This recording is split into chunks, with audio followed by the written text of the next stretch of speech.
Tienes razón, ¿eh? Se ve mejor ese palo. Desde ahí, porque así cubre más zona. El proyecto que voy a hacer en Guatemala va a ser dar cobertura wifi a determinadas zonas. Muchas veces no nos paramos a pensar que hay muchas más oportunidades más allá de irte directamente al mundo de la empresa a trabajar, y son oportunidades muy buenas que debemos aprovechar, y mucho más en esta edad. Disfrutar de la experiencia, o sea, aprender esa capacidad de adaptación a trabajar en entornos más hostiles, por así decirlo.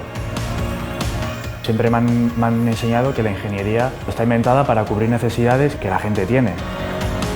Y si en ese caso hay gente que necesita de ayuda de nuestra ingeniería y de nuestros conocimientos para cumplir unas necesidades, y socialmente tienen dificultades para acceder a ellas, pues si necesitan de nuestra ayuda, pues sí, siempre estaremos ahí.